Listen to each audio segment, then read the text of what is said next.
Artificial intelligence is not a fad. Let me be very clear about that right from the start, because I keep hearing the comparisons, people saying this is the dot-com bubble all over again, that we're in a moment of irrational exuberance, that the valuations don't make sense, and eventually the whole thing is going to come crashing down. And I understand why people say that. I was there in 1999. I watched companies with no revenue, no customers, and no real business model get valued at billions of dollars. I watched smart people convince themselves that the old rules of economics didn't apply anymore. And then I watched it all collapse. But here's what those people are getting wrong.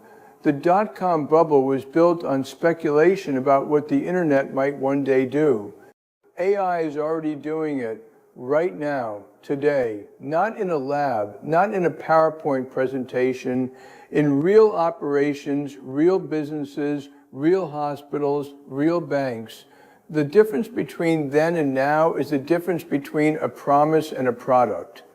And when I look at what AI is already delivering, not what it might deliver someday, but what it is delivering right now, I see something that has no historical parallel in terms of its scope and its speed. Now, will I tell you who the winners and losers are going to be? No.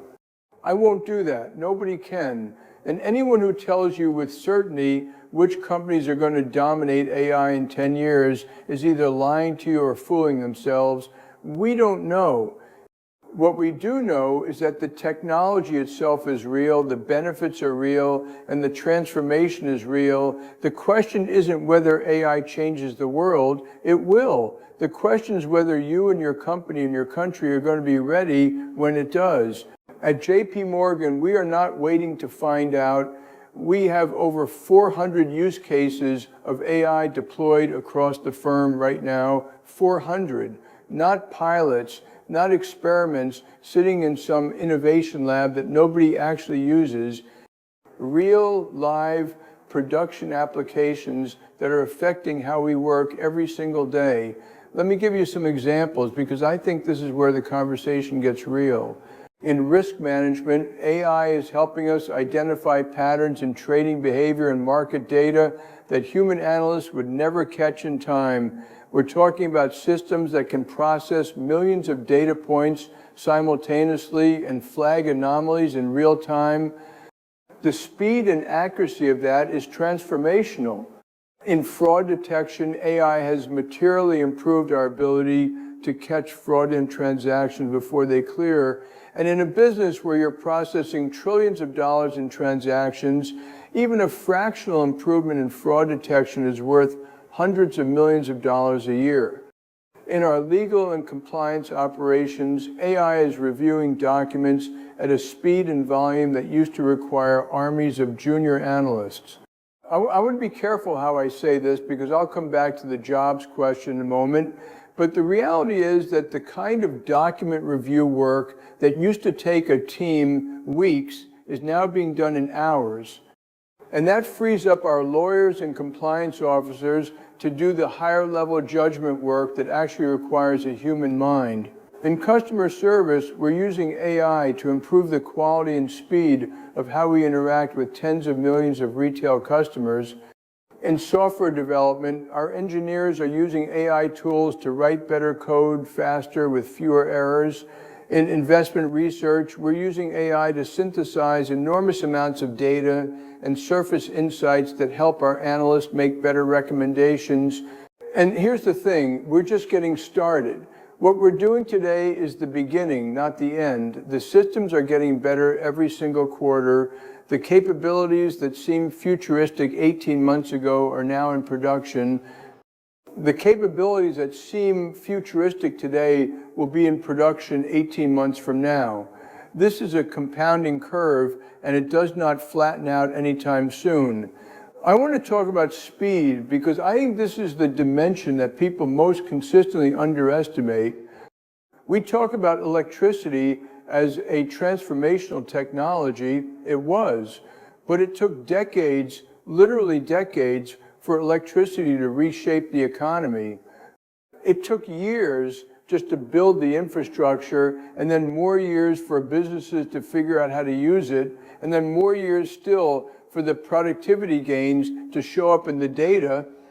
The internet was faster than that, but it still took the better part of a decade to fundamentally change how businesses operated. AI is not going to take a decade.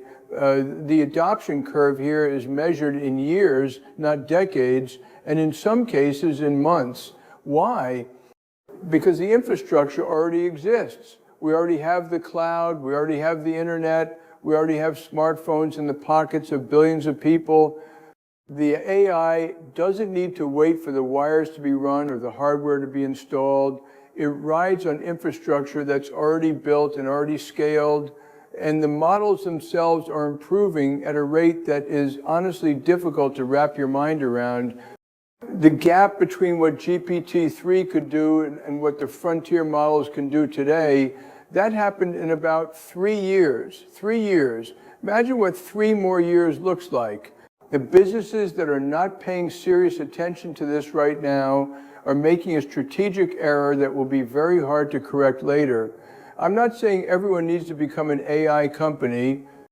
I'm saying every company needs to understand how AI is going to affect their industry, their cost structure, their competitive position, and their workforce, and they need to be developing answers to those questions now, not in 3 years when everyone around them has already moved. Now, I have to spend real time on the jobs question because it's important and because I don't think it's being discussed honestly enough. Yes, AI will eliminate certain jobs. I'm not going to stand here and pretend otherwise because that would be dishonest. And the people whose jobs are at risk deserve honesty, not false comfort. Some roles that exist today, particularly in areas like data processing, document review, routine customer service, certain kinds of analysis are going to be significantly reduced or eliminated as AI takes over those functions. That is a real thing that is happening, and it's going to accelerate. And I want to acknowledge something.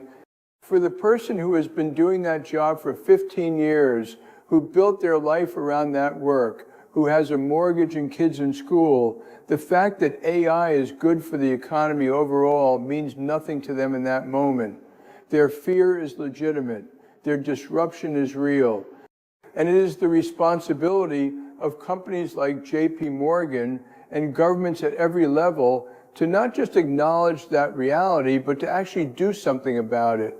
We have committed to retraining programs, significant ones, for employees whose roles are being affected by AI.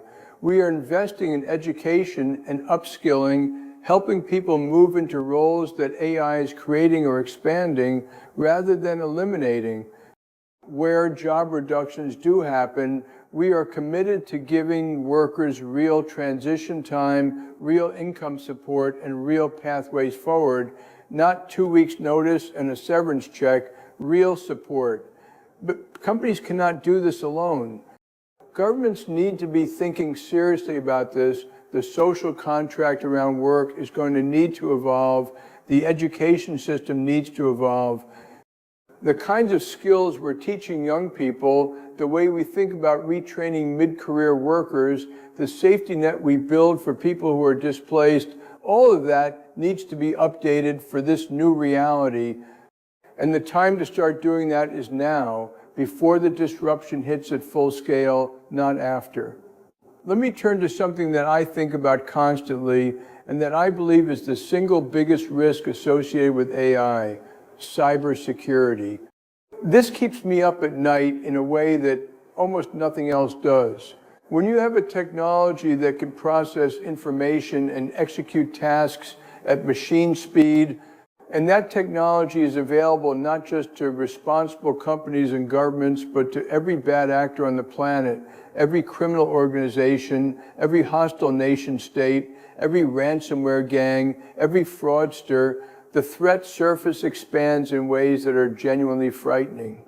The AI is not just a tool for defense, it's a tool for offense, and the offense can move faster. Think about what it means for cybersecurity specifically. A vulnerability is discovered. In the old world, you had days, maybe weeks, to identify it, develop a patch, test it, and deploy it across your systems. That window was tight, but it was workable. In an AI-accelerated world, bad actors can identify and exploit vulnerabilities in minutes. The patch cycle that used to be measured in days needs to happen in hours.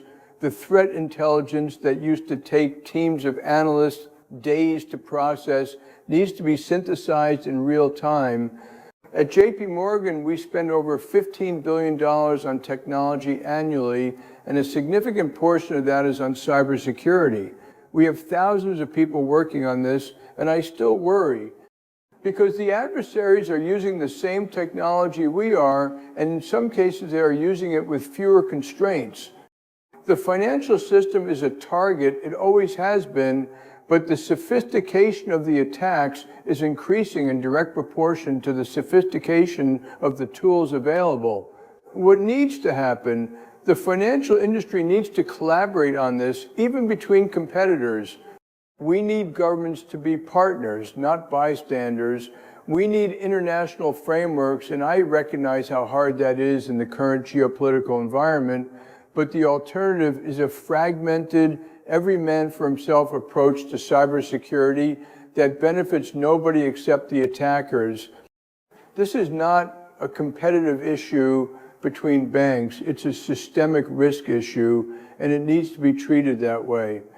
Now, let me give you some numbers that I think tell the story of where the world is going better than anything else I could say.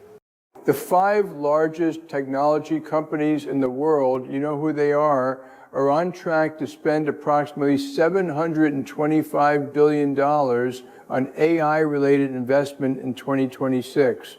$725 billion in a single year. That's up from roughly $450 billion in 2025. Think about that trajectory for a moment. That's not a marginal increase, that's a step change. Where is that money going?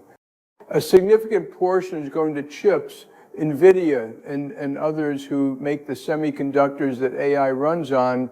A significant portion is going to data centers, the physical infrastructure required to train and run these models at scale, power, land, cooling systems, fiber, hardware.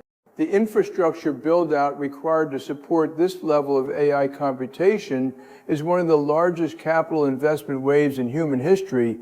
This is not speculative. These are real dollars being spent on real things. And what does that level of investment signal? It signals that the people running those companies, people who have seen a lot of technology cycles, who have access to the best information in the world, who are accountable to shareholders for every dollar they spend, believe with conviction that the returns on this investment are going to be enormous.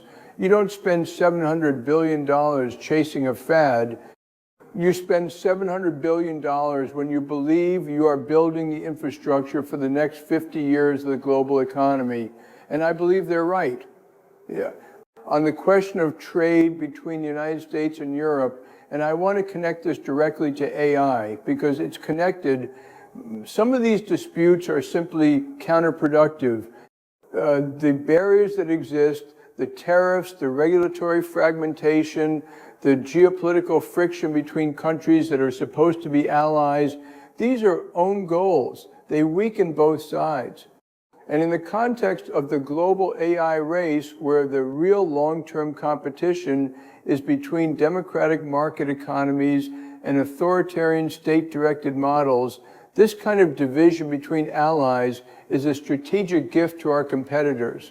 The United States and Europe together represent an enormous share of the world's research capacity, capital markets, and technological talent. If we're spending that energy fighting each other over trade rules, we're not spending it building the next generation of AI capabilities and governance frameworks. I'm not naive about the politics. I understand why these disputes exist and why they're hard to resolve. But I think leaders on both sides need to keep asking themselves who benefits from this division, because it isn't us. Now, I want to close by talking about what all this ultimately means, not for companies, not for markets, for people, for everyday people, for the young person just starting their career who is wondering what the world is going to look like in 20 years, for the family trying to plan, for the worker who is scared about what automation means for their livelihood. Here is what I genuinely believe, and I want to say it slowly because I mean every word. The AI revolution, if we manage it responsibly, if we invest in the right things, build the right guardrails, make the right choices about how these tools are deployed and who benefits from them, has the potential to improve the human condition in ways we have never seen before. I'm not being hyperbolic, I'm being precise.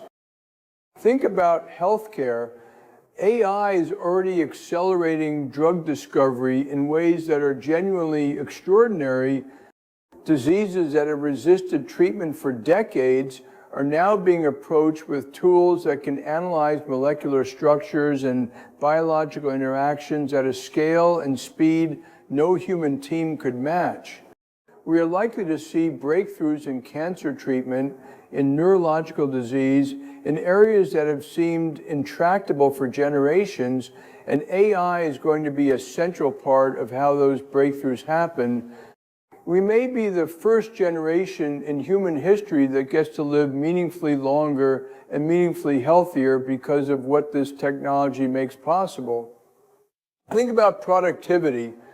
When AI takes over routine, repetitive, cognitively low-value work, and it will, that frees up human time and energy for things that actually require judgment, creativity, empathy, connection. We at JPMorgan have talked seriously about a future where the standard work week looks very different from today, 3.5 days rather than 5. Not because people are working less hard, but because they are working far more effectively, and that's not a loss, that's a gain. That is time given back to families, to communities, to experiences, to everything that makes a life meaningful beyond the job. Think about what this means for young people. The young person starting their career today is going to have access to tools and capabilities that would have seemed like science fiction to someone starting their career 20 years ago. The barriers to creating, to building, to solving problems are going to be dramatically lower. That's not a threat, that's an opportunity. But, and this is the word I need you to hear, only if you're paying attention, only if you're preparing, only if you're developing the skills and the mindset to use these tools rather than being replaced by them. So here is what I want to say directly to you, whoever you are watching this, wake up, not because I'm trying to scare you, I'm not. Wake up because this is the most important economic and technological shift of your lifetime, and it's happening right now, not at some comfortable future date when you've had time to get ready for it. The companies that are preparing for this are already ahead. The workers who are learning about AI are already ahead. The countries that are building the right policies and the right infrastructure and the right partnerships are already ahead.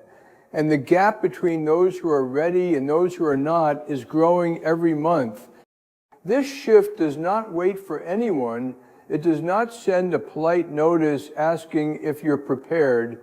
It arrives. And where it finds preparation, it amplifies. And where it finds inertia, it disrupts. I have been in finance for a very long time. I have lived through recessions, crises, bubbles, crashes, recoveries. I have seen a lot of moments that people called transformational, and many of them were, but this is different in kind, not just in degree. This is not a faster version of something we've seen before. This is something new, and the right response to something new is not fear, and it's not denial. The right response is clear eyes, serious thought, and decisive action. Start now. That's all I'm saying. Start now.